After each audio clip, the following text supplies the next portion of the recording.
sapat, abot kaya, at ligtas na pagkain para sa bawat Pilipino. This is the ATI Network's vision for the whole country.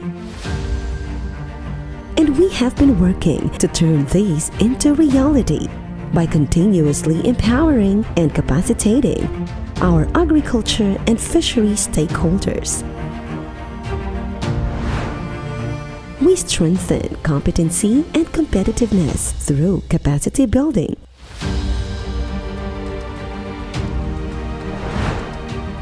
We model technologies and promote the best agriculture and fishery extension practices and innovations.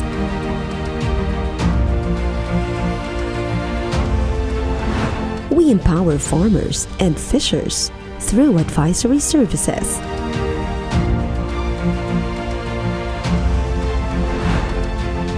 We enhance extension knowledge products and services.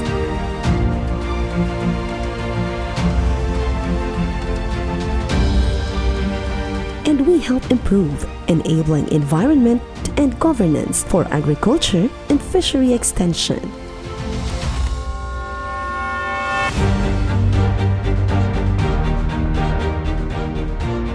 Kami ang Agricultural Training Institute.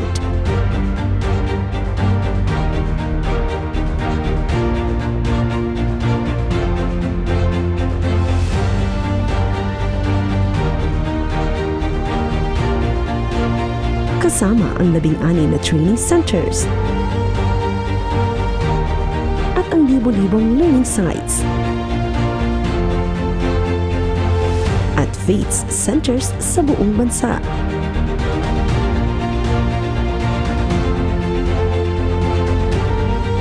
We promote excellent extension services for a sustainable agriculture and fishery development.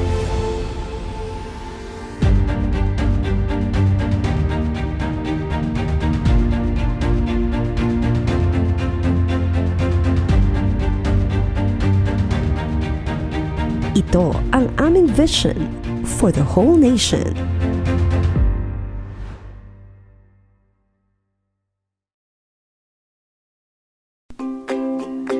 Kaalaman sa pagsasaka at pangingisda, programa at serbisyo ng Agricultural Training Institute, mga libreng pagsasanay, pagbibigay ng mga babasahin tungkol sa mga impormasyong pangkabuhayan pang-agrikultura, pag-aaral sa pamamagitan ng internet, serbisyong suporta para sa mga magsasaka, mga ina ng tahanan at mga kabataan. Yan ay ibabahagi sa inyo sa ating programang Ugnayang ATI.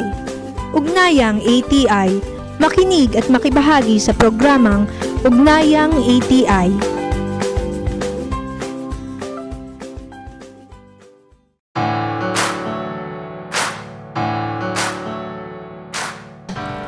Isang masaya at mapagpalang araw kay ATI. Kayo po ay nakikinig sa programang Ugnayang ATI na hatid sa inyo ng Agricultural Training Institute Regional Training Center 2, ang Capacity Builder, Knowledge Bank at Catalyst sa ilalim ng Department of Agriculture. Kami po ang inyong makasama. Ako po si J.R. Batad. At ako naman po si Jolina Sanchez. At binabati na rin po natin ang ating mga magsasaka, mga masisipag na magsasaka, extension workers, kababaihan sa agrikultura, at sa lahat ng ating mga tagapakinig at manonood na patuloy na sumusuporta sa sektor ng agrikultura. Naway mapuno ng saya at pag-asa ang taong 2026. Binabati rin po natin ang ating mga partner, ang Department of Agriculture Regional Field Office number 2 with our Regional Executive Director, Director Rosemary G. Aquino. Magandang araw po sa inyo, ma'am. At binabati na rin po natin ang ating mga partners from the state universities and colleges, ang ating mga partners dyan po sa Provincial Office, Provincial Agriculture Office, sa mga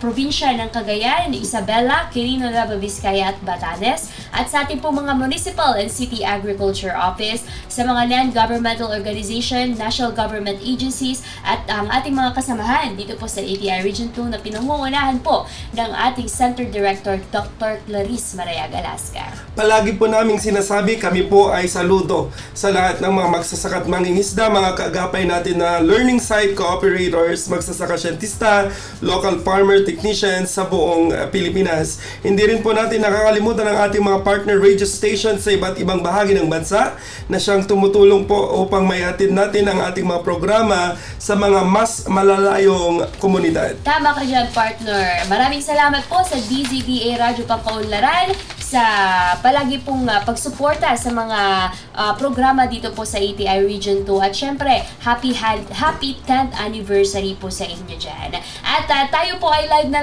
napapakinggan po sa ATI Region 2 Facebook page at kasabay na napapakinggan sa ating mga partner radio stations sa DZDA Radyo Pangkaunlaran, DWQP Love Quirino Radio, DZTS Santa Teresita Cagayan, Radyo Santa Ana at DWRL Lalon 95.1 FM.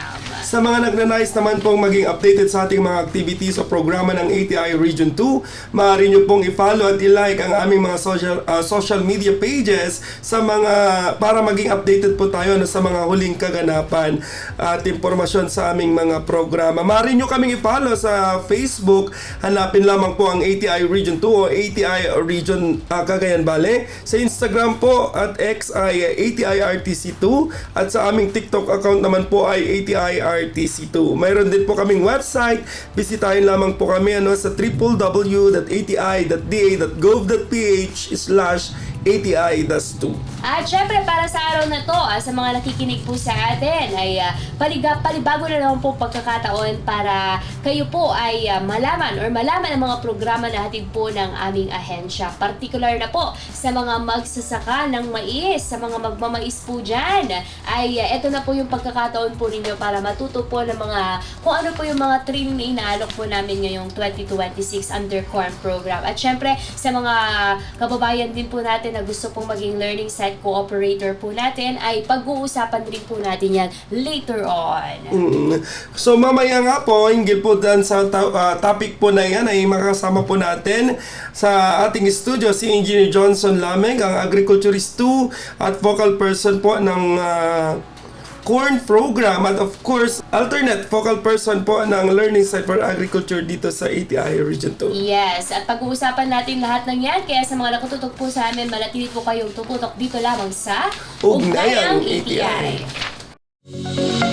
Huwag palampasin ang mga benepisyong pwede mong matanggap sa kagawaran ng pagsasaka sa pamamagitan ng RSBSA. Ano ba ang RSBSA? Ang Registry System for Basic Sectors in Agriculture o RSBSA ay ang opisyal na talaan ng gobyerno sa pagkakakilanlan ng mga magsasaka at mangingisdang Pilipino, kasama ang impormasyon ng kanilang lupang sinasaka o palaisdaan. Ito rin ang basihan ng gobyerno sa pagkakaloob ng iba't ibang intervensyon, ayuda, benepisyo at tulong sa pagsasaka, paghahayupan at pangingisda. Wow! Ganun pala kahalaga ang RSBSA. Malaking tulong to sa ating mga nasa larangan ng agrikultura. Makapagpalista na nga! Ang impormasyong ito ay hatid sa inyo ng Department of Agriculture Region 4 Calabarzon Rice Program. Ang sustansya'y kailangan ng palay sa paglaki. Ngunit paano makakabit? Pinakamataas na ali. Kung presyo ng patabay mataas sa merkado. Gusto mo bang makatipid sa abono ng hindi napapabayaan ng palay mo? Mag-abonong swak ka. Pumili ng combo ng organiko at inorganikong pataba na ayon sa target na ani at budget mo. Magandang ani na, makakatipid ka pa. Para sa mas detalyadong gabay sa pag-aabono, subukan din ang leaf color chart, -1 element technique, o Rice Crop Manager Advisory Service. I-download ang mga ito sa cellphone mo upang malaman ang tamang dami, uri at syempo ng pag-aabono. Subukan ng abonong swak. Swak sa budget, swak sa palay. Para sa karagdagang impormasyon, mag-text o tumawag sa PhilRice Tech Center 0917-111-7423. Bilang magsasaka, marami tayong magagawa para lalong mapalago ang ating mga tanim, lalo na ngayong pabago-bago ang panahon. Tama ka dyan, Maring Sonia. Isa na rito ang pagsangguni sa Farmers Contact Center sa numerong 0920-946-2474. Malalaman natin kung ano ang mga dapat nating gawin, gaya ng wastong pag-aalaga sa ating mga gulayan, mga dagdag na pagkakakitaan sa bukid, tamang pagpapalaki at pagpaparami ng mga hayop, at iba pang teknolohiya para makatipid sa farm inputs. Kaya, text na! Para magkaroon ng kaagapay sa agrikultura, mag-text o tumawag sa 0920-946-2474 o bumisita sa www.e-extension.gov.ph/e-learning.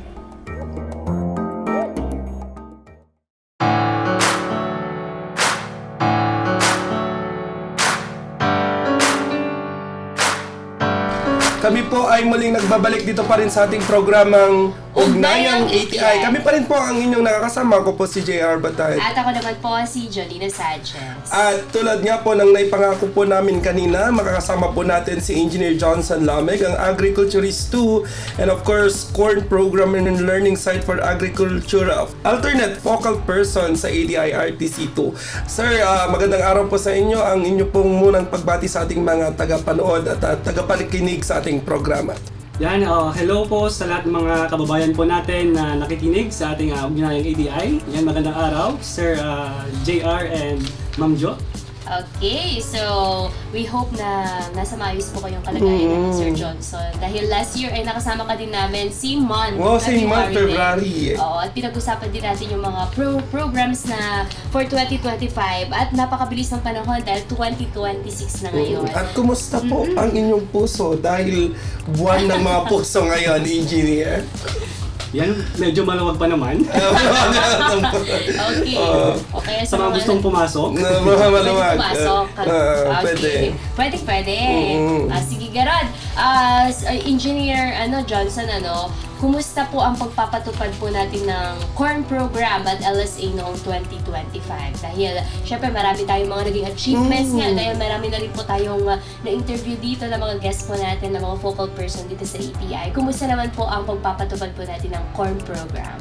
Yan, so alam mo, Ma'am Jolina, yan, naging matagumpay po yung pagpapatupad po natin ng mga programa na nakapaloob po sa ating National Corn Program last year. And dito po sa National Corn Program, trainings and activities po natin last year ay nakapag-conduct po tayo ng 15 trainings and other extension activities na kung saan meron po tayong 15 trainings and other extension activities dito po sa ating programa kung saan yung mga naging beneficiaries po natin dito ay ang ating mga stakeholders from the local government units, ang ating mga agricultural extension workers, and of course, ang ating mga farmers, cooperative and associations, and of course, our learning sites for agriculture cooperators. So sila po yung mga naging main beneficiaries po natin sa pagpapatupad po ng mga programa under the Corn Program po last year, 2025.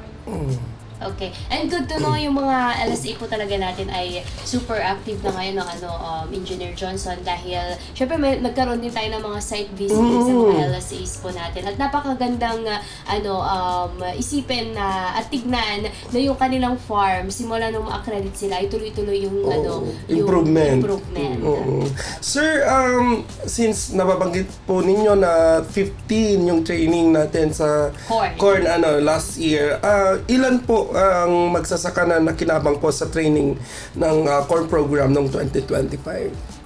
Yan, so nabanggit mo na, Sir JR, yung mga naging beneficiaries po natin last year. So meron po tayong farmers trained na 418 na kung saan kabilang po dito ang 38 na farmers, cooperative and associations, and of course, ang ating mga learning site for agriculture na partners po ni ATI sa pagpo-promote ng iba't ibang teknolohiya or estratehiya po sa pagsasaka. So, mga 32 po na LSAs po natin ang na-trained last year. Yeah. Okay. So, para naman sa corn, ilang magsasaka po yun, 400 plus. Yes po, tama po. 418 po yung total na farmers po na natulungan po natin. Base po sa trainings and programs under the National Corn Program. So malaki-laki yung partner na bilang, ano? Oo.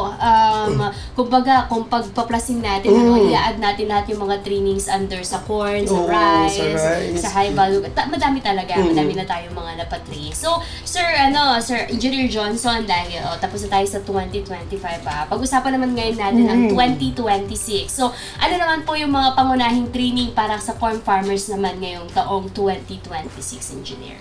Yan, so ngayong taon po na 2026 ay under sa corn program ay may 6 po tayo na naprubahan na trainings na para po sa ating mga stakeholders, kung saan kabilang po dito yung mga magsasaka, ang ating mga agricultural extension workers, and of course our learning site for agriculture cooperators. So dito sa mga training po na ito ay magkakandak po si ATI through the corn program ng 2 batches po ng training course on cassava production, harvesting, and post-harvest technologies na para po sa ating mga agricultural extension workers. And isang batch din po na training para po sa production, of course, ng ating biological control agents na para din po ito sa ating mga agricultural extension workers na sila po later on ang magiging partner po natin, ang katulungan po ni ATI sa pagpo-promote po ng paggamit, and of course sa kung papaano po i-produce itong ating mga iba't ibang biological control agents. And for our farmers naman po, meron po tayong 3 training na para po sa kanila. Yan, 2 batches po dito ang ating training course on cluster development para po sa mga FCAs po natin na tinutulungan po dito sa Region 2. And of course, meron din po tayong isang batch ng feed production na ibibigay din po sa mga FCAs, sa mga learning science cooperators po natin para matutuhan po nila or ma-appreciate po nila yung pagpo-produce ng mga alternatibo na pakain po sa mga alaga po natin na nagmumula po sa corn po natin or sa mga mais po na harvest po natin. So, bali, 6 na training po. Okay, so, tawag dito, kumbaga doon sa 6 na yon, engineer, ilang mga participants ang expected natin per training? So, since nabanggit ko na po yung mga iba't ibang trainings po natin for this year, ay every training ay magti-cater po si ATI ng mga 30 participants na minimum. Yan. So, madami na po yun. Kahit na 6 na trainees lamang under corn, ay mayroon namang 30 participants per training. Okay. So, madami-dami na yon dahil yung ating mga corn farmers ay talagang, syempre dahil tayo ay corn capital of the Philippines, kailangan batiin po natin ang ating mga corn farmers dito po sa Region 2. Okay. So, ano naman po yung mga bagong teknolohiya or pamamaraan sa corn production ang ituturo po ng ATI RTC2 ngayong taong 2026? Yan, so patungkol naman po dyan sa mga teknolohiya na pangunahing ituturo ng ating ahensya through the National Corn Program. Yan po, ay dito po ay continuous yung pagpo-promote po natin ng integrated pest management sa ating mga stakeholders, sa ating mga agricultural extension workers, na kung saan sila yung pangunahin na tutulong po sa atin na mag-share or mag-cascade ng mga information po na ito sa ating mga farmers. Yan, so para maiwasan po yung patuloy na pagbili po ng mga magsasaka po natin ng mga synthetic na pestisidyo. That's why ikakandak po itong training po na ito, itong pagpo-produce po ng biological control agents para sa mga agricultural extension workers natin para sila po yung mga magiging kamay po natin or magiging voice po natin sa pagpapalaganap po ng teknolohiya po na ito sa mga farmers. Okay. So sir, lahat ng yon ay alam ko na marami yung mga farmer po natin na gustong lumahok. Paano po sila makasali sa training po na ito? Yan, dito po sa mga trainings po natin, syempre sa mga nais na mag-attend sa mga specific trainings or technologies na pinopromote po ni ATI, yan, wag po kayong mag-atubili. Yan, magsulat lamang po kayo ng inyong letter of intent or request letter addressed to our Center Director po dito sa ATI Region 2, si Dr. Clarice Maragalasca. So, kung malapit po kayo dito sa aming opisina, yan, pwede po kayong mag-walk-in po dito para ipasa yung mga request letter po ninyo. Pero kung malayo naman po, yan, you can send it po through our email, official email po ng aming opisina. Sir, sa mga training po ba na darating ay mayroon na po tayong target na participants para mas lalo lang maintindihan ng ating mga farmer? Kasi mayroon yung mga nagtatanong kung gusto pwede silang sumali sa mga training po natin dito sa ATI. Pwede pa ba silang sumali? Mga estudyante natin, yung mga kumukuha po ng agriculture courses po. Yan, so natanong nyo na din po yung kung sino-sino yung mga target participants po natin. Yan, so since nasimulan na po natin sa mga nakaraang taon yung pagkakapacitate mga different stakeholders natin, syempre hindi po natin iiwanan yung mga target beneficiaries din po ng ating partner agency, ang DA Regional Field Office, na kung saan yung mga beneficiaryo po nila under CORN program ay sila po yung ika-capacitate dito sa mga trainings po natin for this ngayong taon po. Okay. So, tawag dito, kumbaga meron ng target na participants po tayo. So, yung mga incoming po na gusto pong mag-participate na mga corn farmers po natin, paano kung gusto po nilang sumali? Paano po yung proseso, kumbaga? Since mayroon na tayong target, paano kung hindi sila kasali doon sa target natin, beneficiaries? Sa mga farmers po natin na gustong mag-attend sa mga training programs po ni ATI, yan. So, wag po kayo mag-hesitate na lapitan ang ating opisina ng mga municipal agriculturists po natin sa inyong mga lugar para sila po yung tutulong po sa atin kung paano po yung tamang proseso ng pag-request po natin ng mga training programs na gusto po natin salihan dito sa ATI. And for the Farmers Cooperative and Associations, sa mga FCAs po natin na gustong mag-attend din po sa mga training programs po ni ATI, yan, so mag-submit lamang po kayo ng inyong request letter at makipag-ugnayan sa inyong Municipal Agriculture Office para sila po yung magtutuloy po sa inyo dito sa aming opisina. Yan, para kung sakaling may mga training programs po or mga technologies na gusto nyong malaman, ay nandito po yung mga technical experts po natin sa ATI na pwedeng magsilbi na mga lecturers po ninyo at pupuntahan po namin kayo sa inyong mga lugar. Okay, alright. So, at least naliwanagan po ang ating mga magsasaka na gusto rin sumali ng mga training programs po dito sa ATI. Dahil napakarami na po kasi yung mga gustong matuto ng mga bagong teknolohiya, Engineer Johnson. At gusto din nila na tumaas din po yung kanilang ani at kita. Kaya, dapat lamang na mag-training din sila. Okay. So, sa mga farmer po na nagtatanong po sa amin, minsan kasi mayroon na tayong mga target at sana maunawaan po natin yon dahil nga kailangan din natin magplano earlier. So kung gusto po nyo, kung hindi po kayo napagbigyan this year, ay may mga susunod naman pong mga pagkakataon pa at of course pwede po kayong sumangguni sa mga magsasaka-scientista natin na available din po sa mga lugar po ninyo na pwedeng makatulong po sa inyo sa mga katanungan po ninyo na gusto po ninyong malaman dito sa ATI. At yun nga yun, pupunta po kayo sa mga LGUs po ninyo sa opisina po ng Department of Agriculture para malaman po ninyo yung mga iba't ibang programa na hatid po ng Department of Agriculture. Hindi lamang ng ATI, kundi lahat ng mga ahensyang tumutulong para ma-avail po ninyo yung mga iba't ibang programa po ng gobyerno. At saka panahon na siguro, partner, na may mga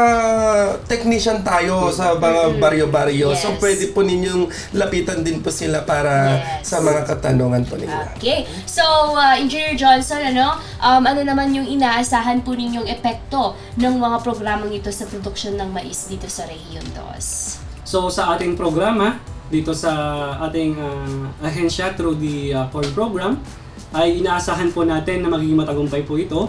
Siyempre, sa tulungan po natin and strong collaboration po sa ating mga partner agencies, gaya nga lang po ng Department of Agriculture Region 2, And of course, sa patuloy din po na pakikipag-ugnayan po natin sa ating mga stakeholders na i-capacitate for this year, gaya nga po ng mga agricultural extension workers or yung mga technicians po na nasa ground na tumutulong sa mga farmers po natin. And of course, yung mga FCAs po natin, mga organized groups, ay sa tulong din po nila, ay mas mapapaigting pa po natin yung pag-disseminate or pag-cascade ng mga technologies po natin patungkol sa pagmamaisan. And syempre, yan meron din po tayong mga learning set for agricultures na i-cater po sa ating programa na kung saan sila po yung kasamahan din po natin as our partners sa pag-showcase ng mga different technologies or strategies sa pagmamaisan or sa integrated or diversified farming. Okay, so madami pa po tayong talagang programa dito sa ATI.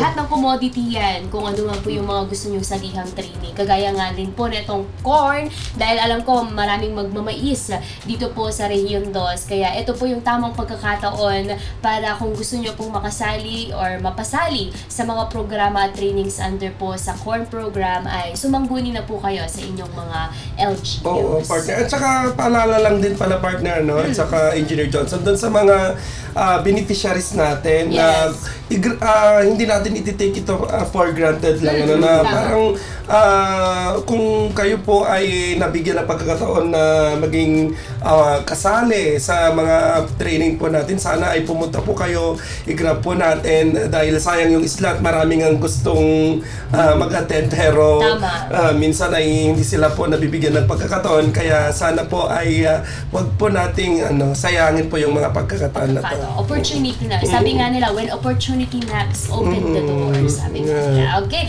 So, mamaya, Sir Engineer Johnson, makakasama ka pa rin namin at sa mga nakikinig po sa atin ngayon, ayan, napag-usapan po natin ang tungkol po sa corn program dito po sa ATI RTC ito ngayong 2026 at later on naman, nababanggit na nga rin po kanina ni Engineer Johnson yung learning site for agriculture. Kung kayo po, yung farm po ninyo ay pwede na pong pwedeng puntahan ng mga magsasaka po natin. Pwede yan dito po sa ATI. Kaya pag-uusapan po natin yan at magbabalik po kami dito pa rin po sa ating programang Ugnayang ATI.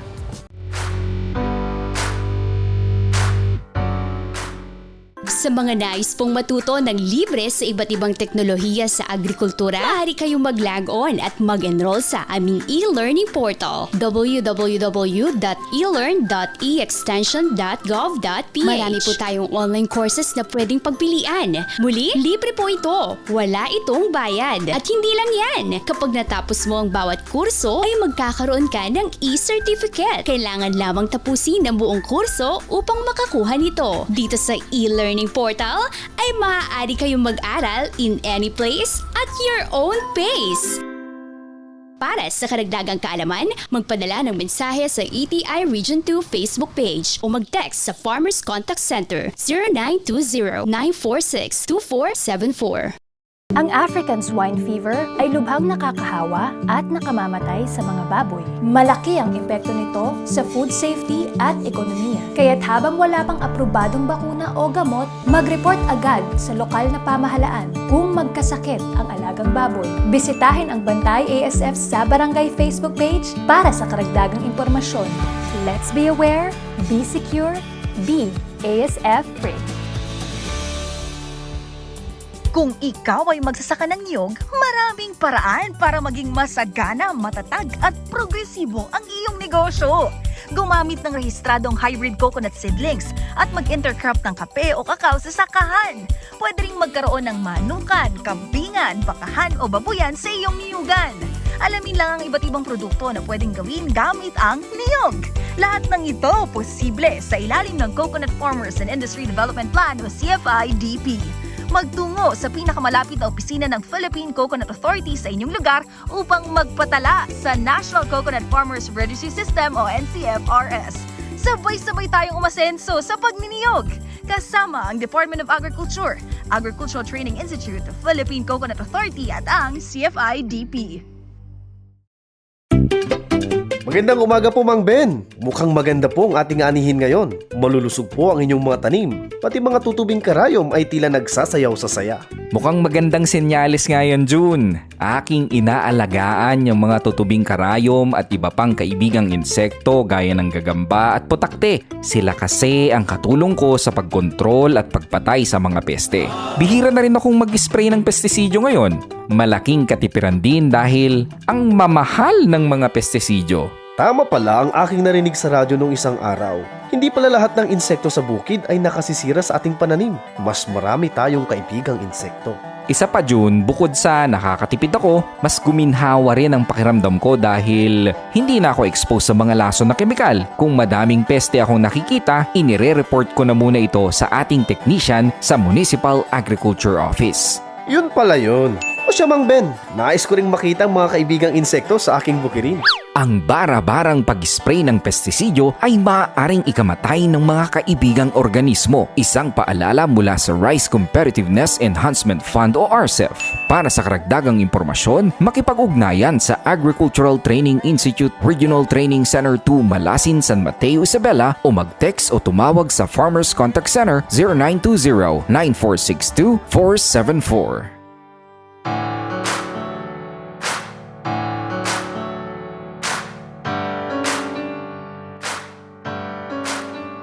Kami po ay muling nagbabalik dito pa rin sa ating programang Ugnayang ATI. Kami pa rin po ang inyong nakakasama, JR Batad, Angelina Sanchez. At kasama pa rin po natin sa ating studio si Engineer Johnson Lameg, Agriculturist 2 and Corn Program and Learning Site for Agriculture Alternate Focal Person dito sa ATI Region 2. So, Engineer, ipagpatuloy natin yung naudlot nating kwentuhan kanina.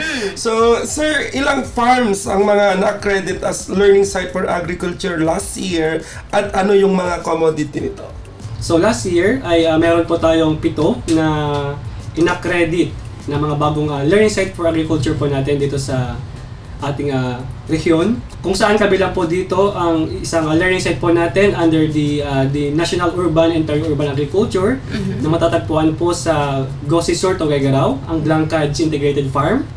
Under po sa CFIDP program ay meron po tayong 2 na-credit na coconut-based learning sites. Kung saan isa po dito ay matatagpuan sa Villafermin at Tiaga Isabela, ang Jeps Nortal Farm, at sa Bambang, Nueva Vizcaya, ang ating PDB Farm. At meron din po tayong isang na-credit na high-value crops na learning site na matatagpuan po sa Sorcok, Nagilian, Isabela, ang ating V-Luna Training Center. And isa rin pong na-credit po natin under the livestock program na matatagpuan po sa Ramon, Isabela, ang ating Mangino Integrated Farm. And of course, isa rin po na-credit po ng opisina po natin ang isang IPs or Indigenous Peoples Group, ang ating AGTA or Aktibong Grupo Timpuyog Association na matatagpuan po sa Santo Niño, Cagayan. And of course, meron din po tayong in-accredit or in-upscale na learning site po natin from LSA 1 up, so naging LSA 2 na siya. Ito yung learning site po ay matatagpuan sa Banawag, Angadanan, ang ating Valdez Integrated Farm. So all in all, 7 po yung bagong in-accredit po natin na learning site sa nakaraang taon. Okay. Madami sila. At magandang party yun kasi meron na din po tayong mga na-accredit na under coconut na LSA dito po sa downside. Kasi lahat po sila ay sa taas eh. Sa Cagayan part. Downstream ng Cagayan. Yeah, At maganda dito na tawag dito, meron na rin po tayong mga coconut LSAs dito po sa Isabela at dito po sa Nueva Vizcaya. Yes. Okay, kasi ang mga Nueva Vizcaya, pag pumasok ka dito sa Isabela, bibili ka talaga ng buko pie. Kaya maganda yon na meron na rin po tayong learning set for agriculture ng CFIDP. So, engineer, ano naman po or sino naman po ang maaaring ma-accredit as LSA cooperator at ano po yung mga requirements po natin? Kasi syempre ay yung mga ating mga nakikinig, baka interesado na rin po silang maging LSA cooperator. Ano po yung proseso? Paano po yung requirements po natin?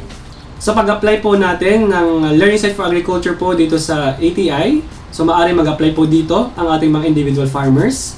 ang ating mga farmers cooperative and associations, kung saan kabilang po dito ang ating RIC and of course our 4-H clubs na pwedeng maka-avail din po sa programa po ng ATI through our LSA. And of course, ang ating mga government-owned offices, pwede rin po silang mag-apply dito sa opisina po natin. Sa mga gustong mag-apply po ng learning sites po natin dito sa region, yan. So ito po yung mga iba't ibang requirements or qualification na kailangan po natin i-meet or i-provide kapag nag-apply po tayo. Unang-una po ay mag-provide po tayo ng ating letter of intent, address po sa aming center director na si Dr. Clarice Mareg Alaska, at maglakip na din po kayo ng endorsement from the local government unit through the office of the municipal or city agriculturist po ninyo. And kung in terms po sa qualification requirements po natin sa farm, syempre kailangan privately owned po for individual farmers. So kailangan nakapangalan po sa atin ang titulo po ng ating i-apply na sakahan. Kung hindi nyo naman po pagmamay-ari yung lupa, yan, so mag-provide lamang po kayo ng evidence, gaya nga po ng deed of sale, at samahan nyo na din po ito ng tax declaration. Kung pagmamay-ari po ng ating pamilya, itong i-apply po natin ng lupa, yan, maglakip lamang po tayo ng authorization letter. Make sure po na pirmado po lahat ng members of the family po natin at ipanotarize po natin ito sa notary office. And additional, ang mga aplikante ay kailangan din po mag-secure or mag-provide po ng evidence na sila po ay nakapag-attend na po ng mga series of trainings na po related po sa agri-fisheries. So kailangan nila mag-provide ng scan copy or xerox copy nga po ng mga training completion certificates po nila. And of course, kailangan din po nilang maglakip ng certificate of good standing na galing po sa kanilang barangay captains or sa mga authorized na authority or organizations. And for the government-owned offices na gusto mag-apply din po for Learning Site for Agriculture, ay ilakip nyo din po sa inyong letter of intent at endorsement from the LGU ang inyong special order designating a permanent staff na katransak po ni ATI and mag-demonstrate na rin po sa mga teknolohiya na available po sa ating Techno-Demo Farm. At kapag na-provide po natin lahat ng mga documents po na ito, ay magkakandak po si ATI later on ng field validation kasama po yung ating mga regional technical working group dito sa opisina po sa opisina po namin, and i-inspect na po or i-validate na po yung inyong facilities and of course yung mga Techno-Demo Farms. Yan.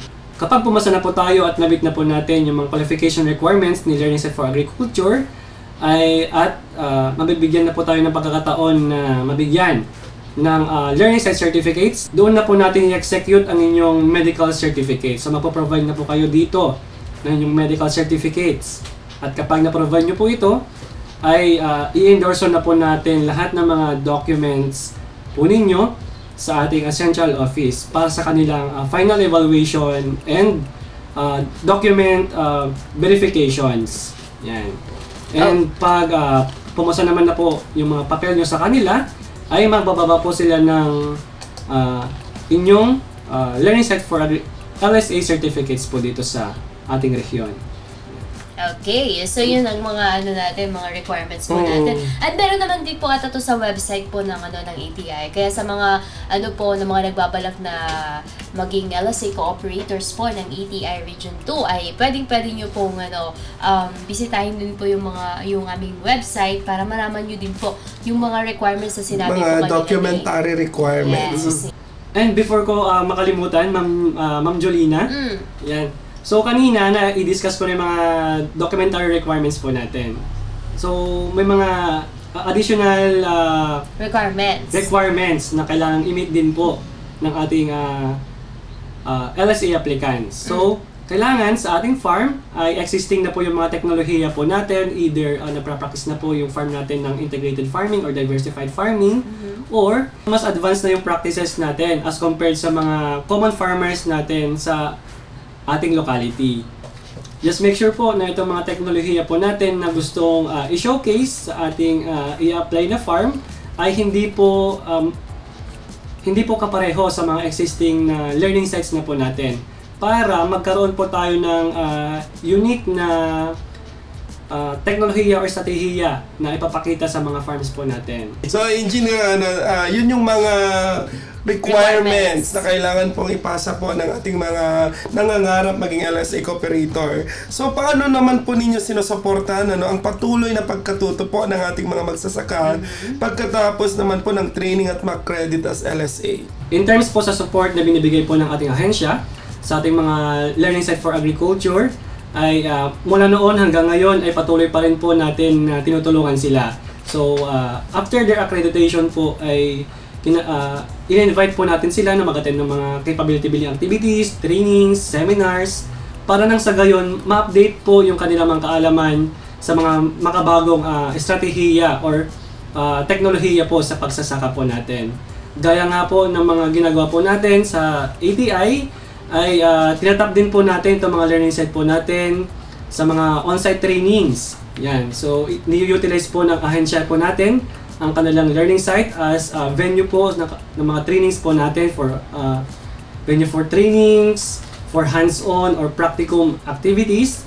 And of course, ay continuous din po yung promotion po natin sa kanilang mga technologies and of course sa kanilang mga agri-products na nakarating na hanggang sa Manila dahil sa pagkikipag-ugnayan po natin sa Central Office sa kanilang trade fair activities. Yan, sa mga Kadiwa trade fairs, Agri-Asenso. Yan yes, okay. At magkano po yung makukuha po nila kung ma-accredit yung po benefits. sila engineer? Siyempre, yung mga nangangarap maging LSA cooperator, ano naman yung makukuha po nila after po nilang maibigay lahat ng requirements? Yan, so after po ng kanilang certification, kapag nakuha na po nila ang kanilang certification, basta qualified po kayo na mga cooperators po natin ng LSA, meron pong mga support na ibinibigay po sa ATI. Unang-una po dito, mga technical support through trainings and mga pamimigay po namin ng mga IC materials. And of course, sa mga learning sites po natin na nangangailangan ng enhancement na programa or assistance ni ATI, ay binibigyan po natin sila ng maximum of 150K para sa pag-enhance po ng kanilang Technodemo farm facilities. Yan. So, 150K po yung makukuha po nila. Okay, so dapat existing na din po yung mga facilities, ano? Kasi for enhancement na lamang yung ibibigay natin sa kanila. Okay. Tama po yan, Ma'am Jolens. Kailangan, since yung nabanggit mo nga po kanina ay enhancement na lang. So, kailangan sa farm din natin ay may existing na po ng mga facilities, may holding area na po tayo na pwedeng gamitin for seminars, meetings, trainings. Yes. And of course, may mga wash area, may mga toilets, and kailangan yung farm natin ay accessible or madaling puntahan ng mga kliyente po natin sa ating mga localities. Okay. So, at least yung 150,000 pesos na yan, partner, ay madaming maitutulong pa sa kanilang farm para ma-enhance pa, para kapag pumunta yung mga farmers sa kanilang mga lugar, sa kanilang mga LSA, ay maganda sa para pag hands-on na ng mga trainings and seminars and meetings. Okay. So, bilang panghuli, Engineer Johnson, ano naman po ang inyong mensahe sa mga magsasaka at nakikinig sa ating programa? Yan, so bilang panghuling mensahe po natin sa ating mga masisipag na magsasaka, and of course sa lahat po ng mga tagapakinig dito sa programa po natin na Ugnayang ATI, ay nais in behalf po ng ating ahensya, ang Agricultural Training Institute, ay pinapaabot po namin ang aming taos-pusong salamat sa inyong sipag at tiyaga. Yan, dahil sa kabila nga po ng mga pagsubok na nararanasan po natin, ay patuloy pa rin po tayong nagsasaka para meron po tayong may provide na pagkain or source of income para po sa ating pamilya. Kami po dito sa ATI ay patuloy po na susuporta, gagabay at magbibigay po sa inyo ng mga makabagong mga estratehiya sa pagsasaka o mga teknolohiya para nang sa ganon, mas unti-unti po natin ma-improve yung food system po natin dito sa ating rehiyon.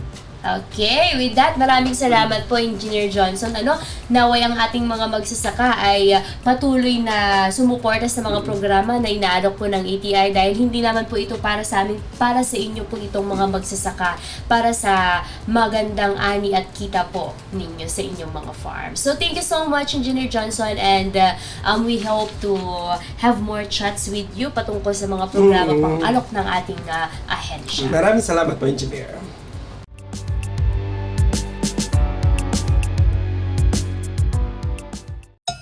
Alam mo ba? Extension services sa agrikultura at pangisdahan ang pangunahing daluyan ng kaalaman at teknolohiya para sa ating mga magsasaka at mangingisda. Dito nagmumula ang lakas para sa mas mataas na ani, matatag na kabuhayan at masaganang kinabukasan. Ngayong Oktubre, ipagdiwang natin ang National Agriculture and Fisheries Extension Services Month na may temang One Goal, One Extension, Advancing Agriculture and Fisheries for a Food Secure Nation.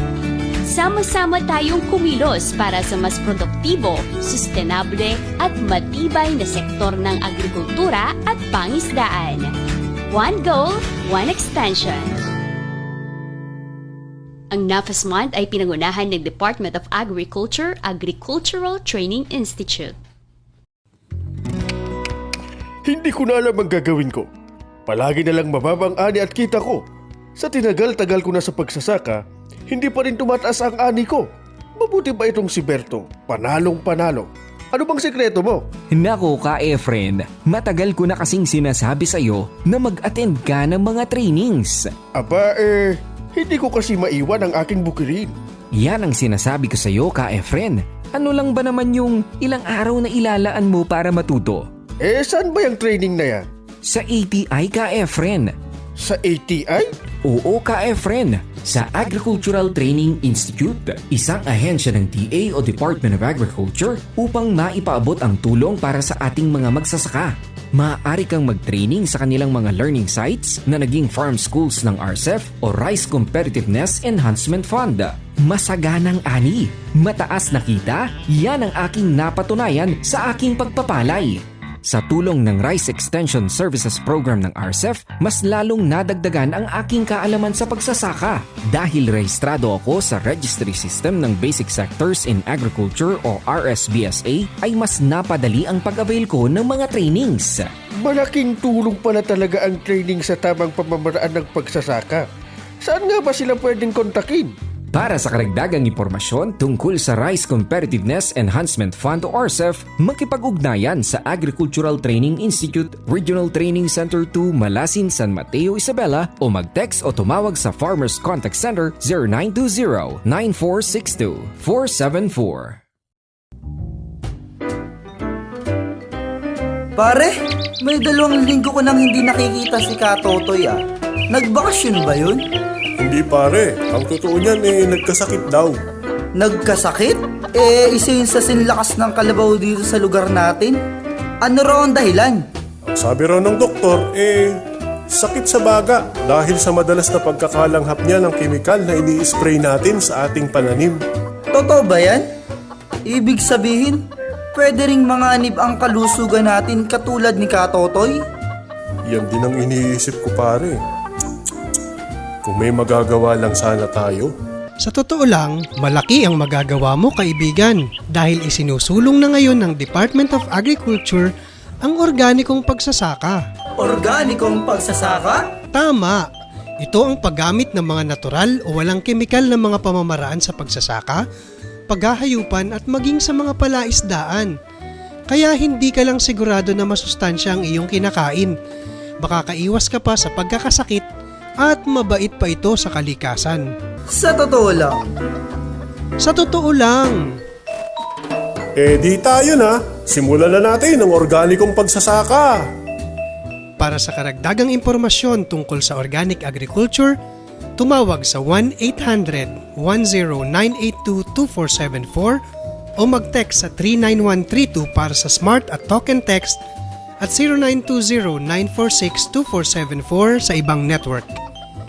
Isang paalala mula sa Department of Agriculture, Agricultural Training Institute at ng himpilang ito.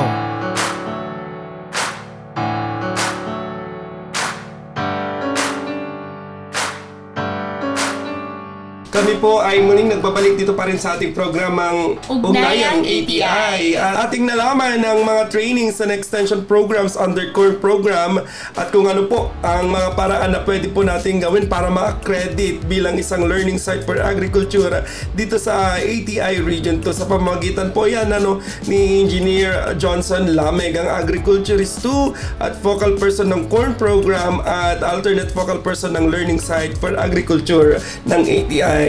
Yes, at sana po ay patuloy po sa mga nakikinig po sa atin, patuloy po kayong umantabay sa mga programa po ng ATI dahil patuloy pa rin namin kayong hinihikayat na makiisa sa mga programang hatid po namin dito. Sa mga pagsasanay, sa mga aktibidad, sa mga programa, sa mga seminars ay nandito lamang po ang ATI Region 2 na handang umalalay po sa inyong lahat.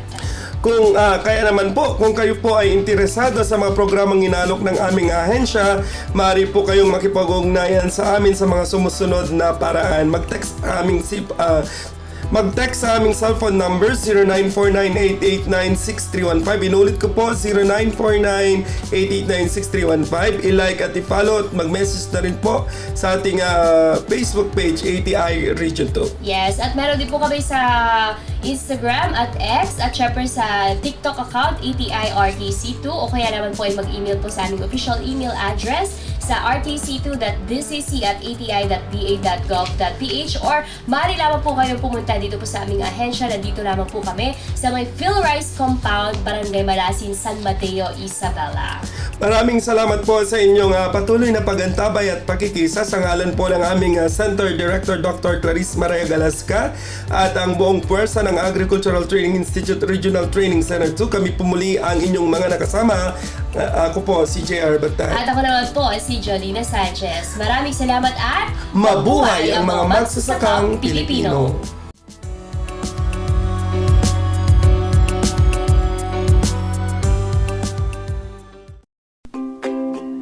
Kaalaman sa pagsasaka at pangingisda, programa at serbisyo ng Agricultural Training Institute, mga libreng pagsasanay, pagbibigay ng mga babasahin tungkol sa mga impormasyong pangkabuhayan pang-agrikultura, pag-aaral sa pamamagitan ng internet, serbisyong suporta para sa mga magsasaka, mga ina ng tahanan at mga kabataan. Yan ay ibabahagi sa inyo sa ating programang Ugnayang ATI. Ugnayang ATI, makinig at makibahagi sa programang Ugnayang ATI. Ang African swine fever ay lubhang nakakahawa at nakamamatay sa mga baboy. Malaki ang epekto nito sa food safety at ekonomiya. Kaya't habang wala pang aprobadong bakuna o gamot, mag-report agad sa lokal na pamahalaan kung magkasakit ang alagang baboy. Bisitahin ang Bantay ASF sa Barangay Facebook page para sa karagdagang impormasyon. Let's be aware, be secure, be ASF free.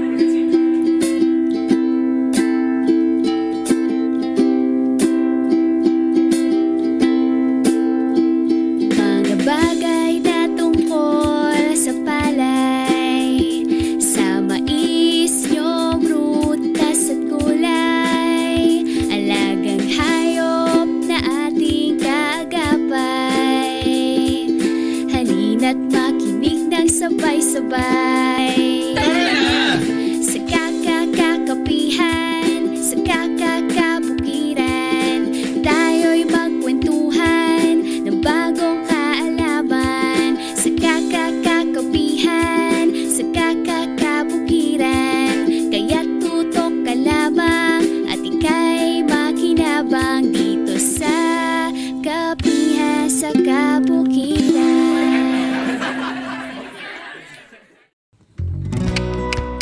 Hindi ko na alam ang gagawin ko.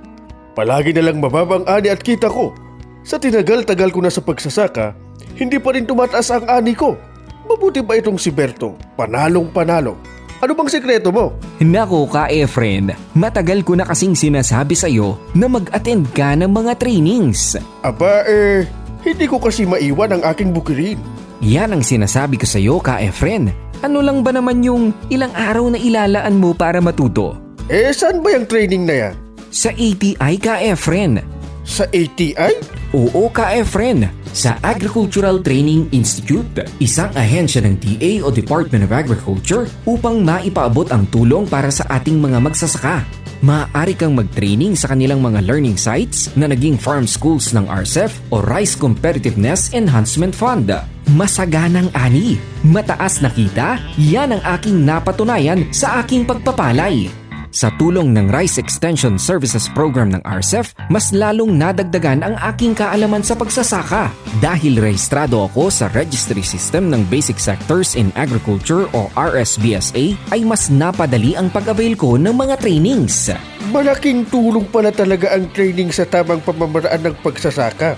Saan nga ba sila pwedeng kontakin? Para sa karagdagang impormasyon tungkol sa Rice Competitiveness Enhancement Fund o RCEF, makipag-ugnayan sa Agricultural Training Institute, Regional Training Center 2, Malasin, San Mateo, Isabela o mag-text o tumawag sa Farmers Contact Center 0920-9462-474. Paghahatid ng impormasyon at teknolohiya sa pamamagitan ng pagkasanay, pagbibigay ng mga babasahin o video, pag-aaral sa pamamagitan ng kursong pang-agrikultura sa internet, pagbibigay ng suporta sa paggawa ng learning site, scholarship, suportang pangkabuhayan. Ilang lamang yan sa serbisyong inihahatid ng Agriculture Training Institute, Regional Training Center, Region 2.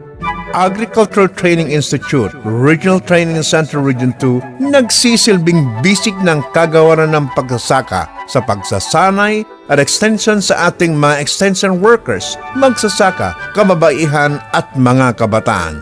Para sa karagdagang impormasyon, makipag-ugnayan lamang sa aming opisina sa Malasin, San Mateo at Isabela State University Compound, Garita, Cabagan, Isabela. Isang paalala mula sa Agriculture Training Institute, Regional Training Center Region 2 at ng himpilang ito.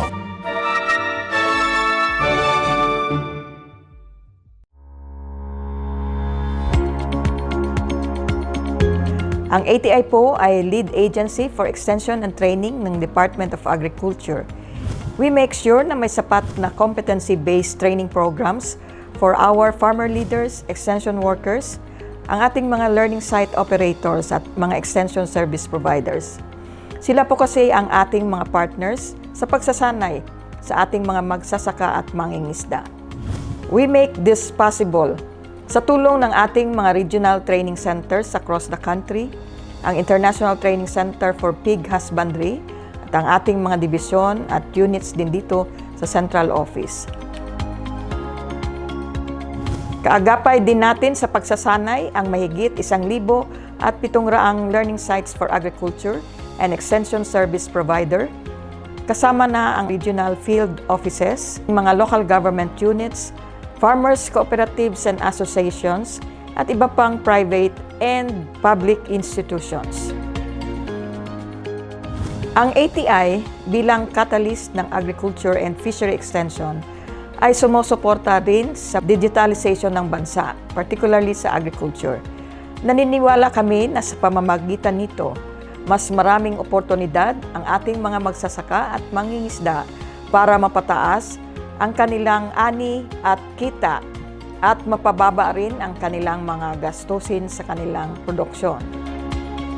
Naniniwala rin ang Agricultural Training Institute sa papel ng mga kabataan bilang mga makabagong magsasaka, mangingisda at agri-entrepreneurs. In partnership with the private and public organizations, may mga programa rin tayo para sa educational assistance at scholarships.